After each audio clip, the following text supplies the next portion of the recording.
ரெண்டாவது, நேத்து பெரம்பூர் தொகுதியை மாறு பண்ணாங்கல்ல, வட சென்னையில பெரம்பூர் தொகுதியில 3 பெல்ட்டை அதை பிரிக்க முடியும்.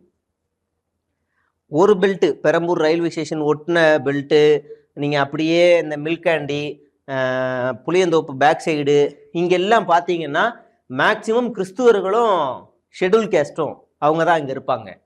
அப்படியே நீங்கள் இந்த பக்கம் பிவி காலனி, சத்தியமூர்த்தி நகர், இன்னொரு ஏதோ ஒரு நகர் ஒன்று வரும், அந்த பிரியாணி ஏரியா, அங்கெல்லாம் பார்த்தீங்கன்னா ஷெட்யூல் கேஸ்ட்டும் கிறிஸ்டியன்ஸும் இருப்பாங்க. ஜமாலியா சுற்றி முஸ்லீமும் இருப்பாங்க. ஷெட்யூல் கேஸ்ட்டும் முஸ்லீமும் இருப்பாங்க. அப்படியே சத்தியமூர்த்தி நகர், வியாசார்பாடிலாம் வந்துட்டீங்கன்னா அங்கே முஸ்லீம்களும் தாழ்த்தப்பட்ட சமூகத்திலும் இருப்பாங்க. இதை குறி வச்சுதான் இந்த தற்கூரி அண்ணன் இங்கே வந்து நிற்கிறாரு.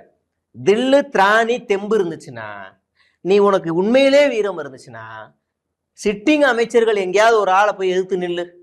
நீ பெரிய கிழிச்சவெண்ண தானே, நீ பெரிய ஆகச்சுருந்த அறிவாளி தானே, நீ பெரிய ஸ்டார் தானே, நீ பெரிய பெரிய ஆளு தானே, போய் சிட்டிங் அமைச்சர் தொகுதியை போய் நில்லு, தேர்வு செஞ்சு போய் நில்லு. நில்லு மேமே. என்ன மேமே, நீ வந்தா பெரிய கூட்டம் வருது, மயிர் வருதுலாம் பேசுறல, கருத்தெல்லாம் பேசுறல, ஆளே இல்லாத ஒரு இடத்துல போய் ஃபீல்டை விட்டு கெத்து பண்ணிட்டே நான் ஜெயிச்சிட்டேன்றதுக்கு அதுக்கு பேர் நீ ஜெயிக்காமல் இருக்கலாமே. ஆளே இல்லாத கிரவுண்ட்ல ஆடி நீ என்ன தலைவா பண்ண போற? உனக்கு தைரியம் இருந்தா கொங்கு மண்டலத்துல போய் நில்லு தலைவா. உனக்கு தைரியம் இருந்தா மதுரை மாவட்டங்களை சுத்தி இருக்கக்கூடிய போய் இடத்துல போய் நில்லு தலைவா. எங்க ஏன் நிக்கல?